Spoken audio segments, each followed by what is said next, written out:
Boa tarde, pessoal. Na aula de hoje, nós vamos analisar o processo de ruptura do material devido à fadiga. A fadiga é uma falha que acontece nos materiais quando esse material fica sujeito a cargas repetitivas, a cargas cíclicas. Nas pontes e estruturas de obras de arte, esta análise é necessária, porque a carga móvel ela pode se repetir milhares de vezes ou até milhões de vezes durante toda a vida útil da estrutura. Esta carga repetitiva ela vai causar uma falha no material em tensões menores que a tensão que provoca a ruptura ou o escoamento, no caso do aço. Então, a falha causada pela fadiga ela acontece por ciclos repetitivos de tensão ou deformação. Ocasiona geralmente falhas em bielas, virabrequins de motores, pás de turbinas, a vapor ou a gás, acoplamentos ou apoios para pontes, rodas e eixos de vagões ferroviários, entre outras peças sujeitas a carregamento cíclico. Então, como já falamos, essa ruptura é causada por uma tensão menor que a tensão de escoamento. Observamos aqui na figura a evolução do carregamento aplicado em uma viga. No primeiro estágio, estágio 1, temos a primeira fase dessa carga, uma carga pequena sendo aplicada.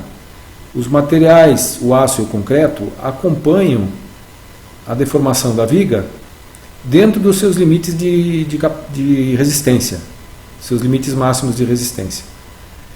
Com o aumento da carga, temos lá o estágio 2. No estágio 2, o concreto já não consegue mais acompanhar as tensões de tração. As tensões de tração ultrapassam a resistência máxima de tração do concreto. O aço tem mais resistência à tração e ele, nesse estágio, ele suporta sozinho as tensões de tração que acontecem na seção transversal da viga. No estágio 3, o aço chega ao seu limite de resistência à tração, chega na tensão de escoamento. Como o aço apresenta uma deformação acentuada nesse estágio, o concreto não consegue acompanhar a deformação causada pela tensão de escoamento do aço. A falha causada pela fadiga não ocorre no estágio 3 de ruptura dos materiais, ocorre no estágio 2 para cargas de serviço. Com a repetição acentuada dessas cargas de serviço nas pontes, isso causa uma expansão das fraturas no concreto e no aço, que pode comprometer a seção transversal e levar ao colapso da estrutura. É preciso estipular um parâmetro máximo de tensões para que as tensões de serviço abaixo desse valor máximo não causem a falha por fadiga do material. Essa tensão máxima, chamada limite de fadiga, ela é determinada por um ensaio realizado em laboratório. Esse ensaio de laboratório, cujos resultados são apresentados nesse gráfico, chamado diagrama SN, apresentam esse limite de fadiga. Como é construído esse gráfico? Então nós temos nesse gráfico aqui dois eixos, um eixo vertical, onde você tem aqui os valores de tensão, e um eixo horizontal, onde você tem aqui o número de ciclos de um determinado carregamento. No ensaio, o corpo de prova é submetido a uma carga controlada que produz uma tensão fixa e determinada. Temos aqui o primeiro ponto desse gráfico azul, que determina aqui o limite de fadiga do aço. Esse primeiro ponto foi determinado para uma carga que cause uma tensão de 250 megapascais. Verificou-se que a fadiga aconteceu no corpo de prova quando se repetiu esse carregamento a um número de aproximadamente 0,2 vezes 10 a sexta ciclos de repetição. Então seriam 0,2 vezes 10 a sexta, seriam 200 mil ciclos. Então, para 200 mil ciclos, já que esse gráfico aqui é logarítmico, 200 mil ciclos causou a falha no material por fadiga em uma tensão de 250 megapascais. Esse segundo ponto já tem uma tensão inferior, uma tensão de aproximadamente 220 megapascais. A carga foi repetida durante aproximadamente, aí, digamos, 0,6 vezes 10 a sexta ciclos, seriam 600 mil ciclos. Então, 600 mil ciclos de uma carga que provoca 220 megapascais de tensão causou a fadiga no material. E assim por diante. Então, todos os pontos desta linha, né, foram obtidos por ensaios dessa natureza, né? Então, você vê aqui que a curva ela teve uma estabilização aqui em uma tensão de 186 megapascais. Essa tensão que nós chamamos de limite de fadiga. Então, para qualquer carga que produza uma tensão inferior a 186 megapascais para esse aço, né, você garante que o material não vai ter falha por fadiga. Então, essa tensão seria o limite de fadiga para esse material. Esta é a tabela da norma NBR 6118, utilizada para definir a tensão limite de fadiga, que a gente apresentou há pouco no gráfico do diagrama SN. Então percebam que o limite de fadiga ele pode ter valores diferentes dependendo do diâmetro do vergalhão utilizado. Para diâmetros entre 10 e 16 milímetros, o limite de fadiga para barras retas ou dobradas com um diâmetro maior que 25 vezes o diâmetro da barra, temos aí um limite de 190 megapascais. À medida que o diâmetro da barra vai aumentando, a tensão limite de fadiga vai diminuindo. O menor limite seria de 150 megapascais para as barras de 40 milímetros de diâmetro. Para barras retas ou dobradas com um diâmetro menor que 25 vezes o diâmetro da barra, a tensão limite de fadiga é inferior, é menor ainda, né? Por que é menor? Porque quando você já faz uma dobra na barra, no vergalhão de aço, você causa concentração de tensões na região da dobra da barra. E essa concentração de tensões fragiliza o material, fazendo com que a sua tensão limite de fadiga diminua de valor. Se a estrutura estiver em ambientes agressivos, como ambientes marinhos, a tensão limite de fadiga cai para 65 megapascais, independente do diâmetro do aço utilizado. Temos aí o limite de fadiga para diferentes diâmetros de bitolas e diferentes aplicações de barras de aço, sejam barras retas, barras dobradas, estribos, submetidos a ambientes agressivos ou não, soldados ou até mesmo para armaduras ativas, no caso de concreto protendido. Vamos apresentar aqui um roteiro de como se faz a verificação da ferragem da viga à fadiga.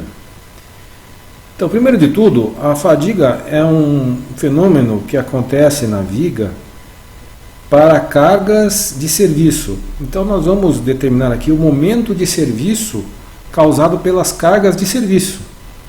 Então, temos aqui o momento de serviço, vai ser igual ao momento devido à carga permanente, mais um coeficiente que, de acordo com o tipo de estrutura, se for vigas, esse coeficiente é igual a 0,5, se forem transversinas, 0,7, se forem lajes, seria 0,8.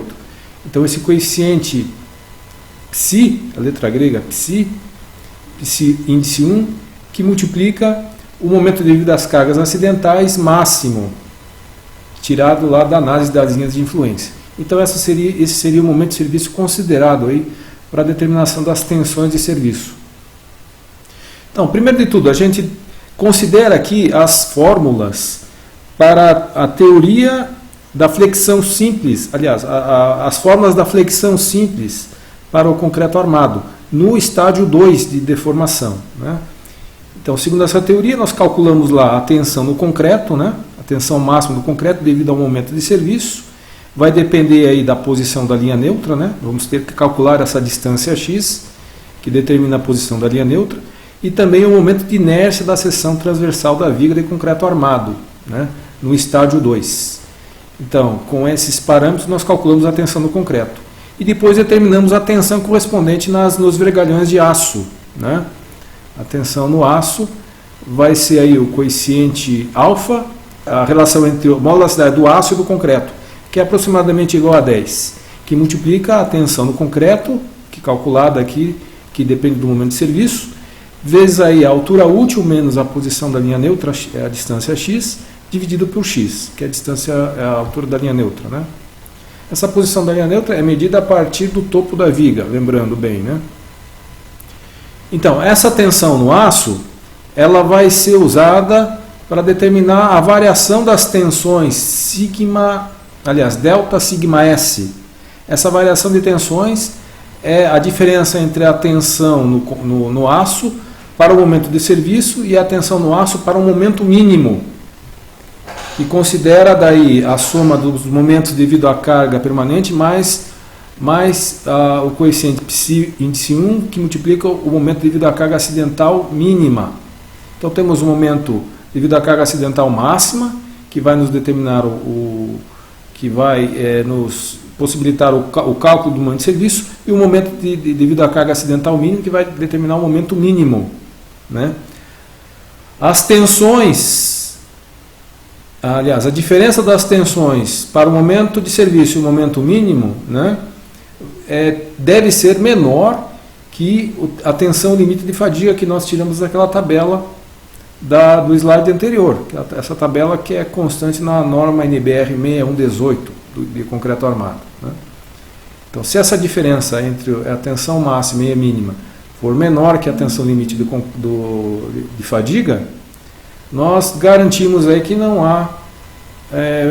há possibilidade de haver falha devido à fadiga. Agora, se essa diferença for maior, existe então daí o risco de acontecer falha devido à fadiga do material. Nesse caso, teríamos que aumentar aí diminuir a diferença entre a tensão do aço máxima e mínima.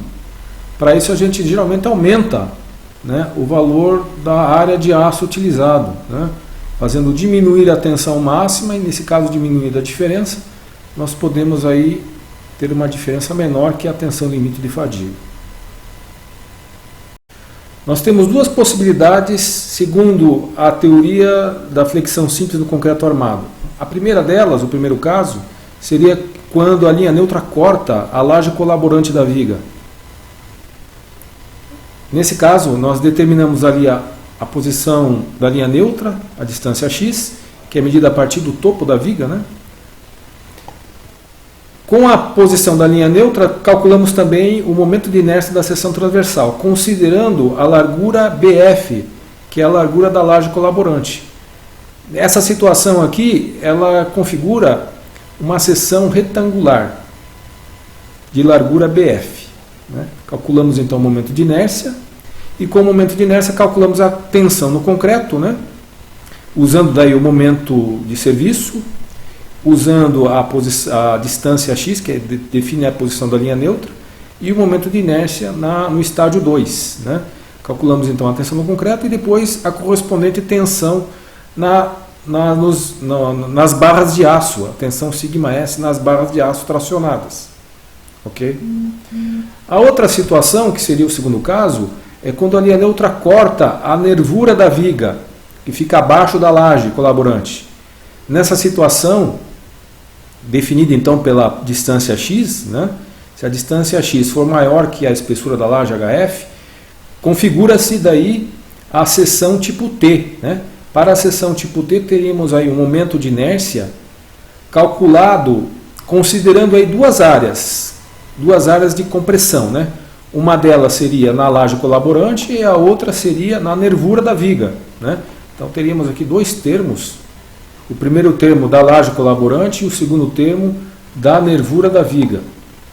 E o terceiro termo seria devido aí à própria armadura, a área da armadura, né?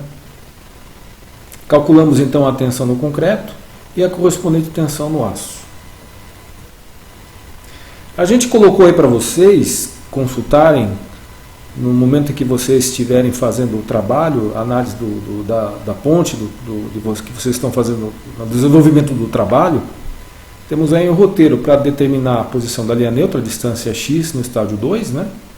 Depois o momento de inércia, para a situação onde você tem a seção retangular, quando a linha neutra corta a laje colaborante, ou para a seção tipo T, né? Quando você tem a distância x, que define a posição da linha neutra, maior que a espessura da laje. Nesse caso, então, a linha neutra corta a nervura da viga. Você tem aí a expressão que determina o momento de inércia para essa situação, né? Então, definidos aí o momento de inércia e a distância x, calcula-se a tensão no concreto, tanto a máxima quanto a mínima. Para a tensão máxima usa-se o momento de serviço e para a tensão mínima usa-se o momento mínimo. Ambos, o momento máximo e mínimo, dependem do momento devido à carga permanente. O que difere um do outro é que para o momento de serviço você usa o momento devido à carga acidental máximo e para o momento mínimo você usa o momento devido à carga acidental mínimo. Esses dois momentos dependem da posição, como a carga é móvel.